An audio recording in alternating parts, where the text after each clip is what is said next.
Assalamualaikum warahmatullahi wabarakatuh. Bertemu lagi dengan saya Christina MS. Pada video pembelajaran kita kali ini, kita akan belajar mengenai tegangan permukaan.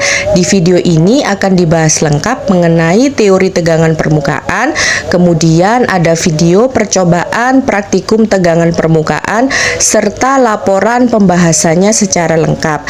Baiklah, mari kita simak bersama ya. Sebelum kita lakukan percobaan, kita harus tahu dulu ya apa itu tegangan permukaan. Tegangan permukaan adalah kecenderungan permukaan zat cair untuk menegang, sehingga permukaannya seperti ditutupi oleh suatu lapisan elastin. Tegangan permukaan cenderung untuk menstabilkan cairan, mencegah cairan menjadi butiran-butiran yang lebih kecil. Nah, faktor apa saja nih yang mempengaruhinya? Yang pertama, ada jenis cairan, kemudian suhu, tekanan, massa jenis, konsentrasi zat terlarut, kerapatan, dan surfaktan. Ada beberapa macam metode penentuan tegangan permukaan. Yang pertama, metode kenaikan kapiler. Yang kedua, metode berat tetes. Dan yang ketiga, metode cincin Dunoy. Pada praktikum kita kali ini, kita akan menggunakan metode kenaikan kapiler ya. Pengertiannya adalah bila suatu pipa kapiler dimasukkan ke dalam suatu cairan yang membasahi dinding, maka cairan akan naik ke dalam kapiler karena adanya tegangan permukaan. Kenaikan cairan sampai ketinggian tertentu, sehingga terjadi keseimbangan antara gaya ke atas dan gaya ke bawah, yang menyebabkan tinggi permukaan cairan menjadi stabil. Nah, ini ya rumus yang kita gunakan untuk menghitung tegangan permukaan dengan metode kenaikan kapiler. Y sama dengan 2 dikali gamma dikali cos theta, kemudian dibagi rho dikali R dan dikali G. Nah, kita juga harus tahu nih, apa itu kapilaritas. Kapilaritas adalah peristiwa naik atau turunnya zat cair dalam pipa kapiler atau pipa yang kecil. Nah, faktor apa saja nih yang mempengaruhinya? Yang pertama, ada gaya kohesi. Artinya, gaya tarik-menarik antar sesama partikel. Contohnya, molekul air yang saling tarik-menarik. Yang kedua, adanya gaya adhesi, yaitu gaya tarik-menarik antar partikel yang berbeda. Contohnya, molekul air ditarik oleh dinding kaca. Kita juga harus tahu nih, ada hal-hal tertentu yang perlu kita ketahui sebelum melakukan praktikum. Yang pertama, kapilaritas dan meniskus. Gejala melengkungnya zat cair dalam suatu bejana disebut meniskus. Nah, ada juga yang namanya sudut kontak, yaitu sudut yang dibentuk oleh permukaan cairan yang bersentuhan dengan permukaan bidang padatan. Pada praktikum kita kali ini, kita menggunakan bahan yang berupa air dan kaca, sehingga sudut tetanya adalah 0 derajat. Jadi, nanti pada saat perhitungan kita gunakan sudut tetanya 0 ya teman-teman.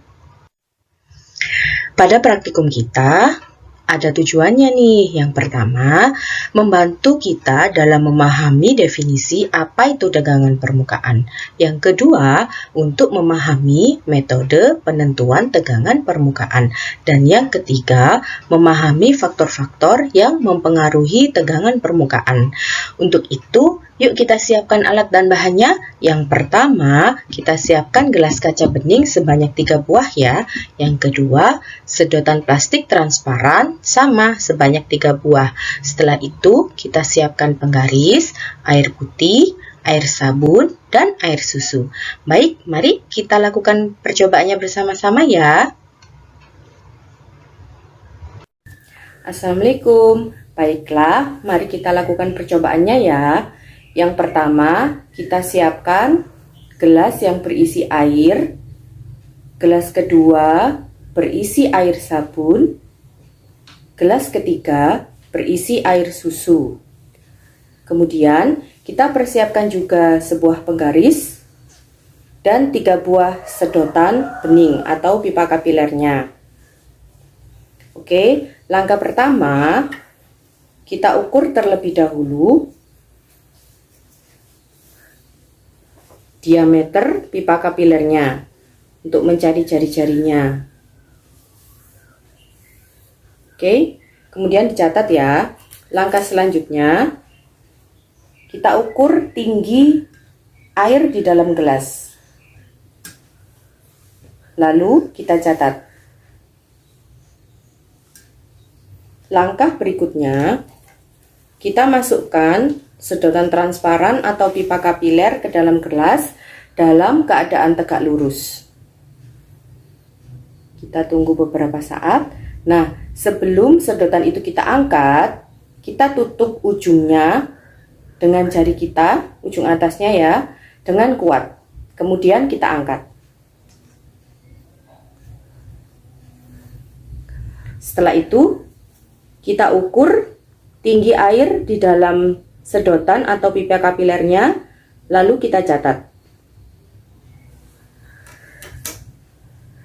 Oke, lakukan prosedur yang sama untuk air sabun dan air susu. Dari hasil percobaan yang telah kita lakukan, kita peroleh beberapa data, kemudian kita susun dalam tabel pengamatan. Pada gelas pertama yang berisi air, kita ukur tinggi cairan di dalam gelas didapatkan nilai 8 cm. Kemudian tinggi cairan dalam pipa kapiler atau pada sedotan transparan 6,5 cm. Dari kedua nilai itu kita hitung hanya ya dengan cara 8 cm dikurangi 6,5 cm, sehingga nilai H kita dapatkan 1,5 cm. Nah, untuk mempermudah perhitungan selanjutnya, 1,5 cm ini kita jadikan dalam satuan meter, sehingga nilainya menjadi 1,5 kali 10 pangkat min 2 meter. Kemudian kita hitung untuk air sabun, kita dapatkan hanya 0,6 cm, kita rubah dalam satuan meter menjadi 0,6 kali 10 pangkat min 2, satuannya meter.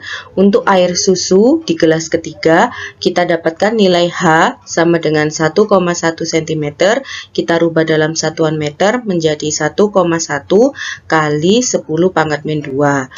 Dalam pengukuran ini kita juga perlu tahu beberapa komponen. Yang pertama ada rho fluida dengan nilai 10 pangkat 3 kg per meter kubik. Kemudian ada sudut theta, di mana bahan percobaan yang kita gunakan kali ini adalah air dan kaca, maka sudut tetanya adalah 0 derajat. Untuk nilai gravitasi sebesar 10 meter per S kuadrat. Untuk jari-jari kapilernya, kita dapatkan nilai 2,5 kali 10 pangkat 3 satuannya meter. Kemudian kita lakukan perhitungan tegangan permukaan menggunakan rumus kenaikan kapiler ya. Untuk air, kita dapatkan nilai tegangan permukaannya sebesar 18,75 kali 10 pangkat min 2 Newton per meter.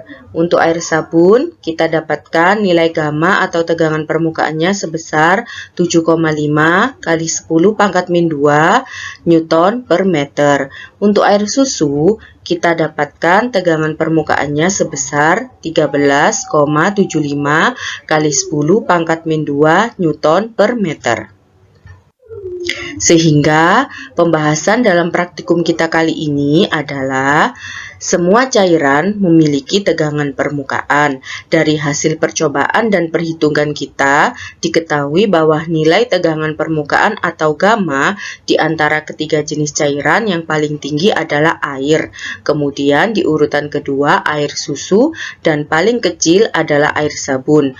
Hal ini sesuai dengan pustaka bahwa air memiliki gaya tarik-menarik atau gaya adhesi yang besar, sehingga tegangan permukaannya juga besar. Nah, susu itu termasuk jenis sediaan emulsi ya, yang pembuatannya diperlukan penambahan emulgator untuk menurunkan tegangan permukaan yang terjadi pada bidang batas, sehingga antara kedua fasa zat cair, yakni fasa air dan fasa minyak, akan mudah bercampur. Jadi emulsi itu dibuat dari dua fasa yang tidak saling bercampur, yaitu fasa air dan fasa minyak. Agar fasa air dan fasa minyak itu dapat bercampur, maka perlu ditambahkan yang namanya emulgator. Kemudian pada air sabun, molekul-molekul zat aktif permukaan atau surfaktan mempunyai gugus polar dan nonpolar.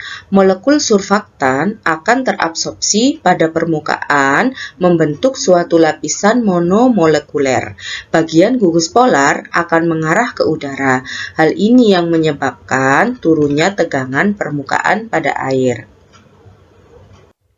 Sehingga kesimpulan dari percobaan kita kali ini diketahui untuk tegangan permukaan air sebesar 18,75 kali 10 pangkat min 2 Newton per meter. Untuk tegangan permukaan air susu sebesar 13,75 kali 10 pangkat min 2 Newton per meter.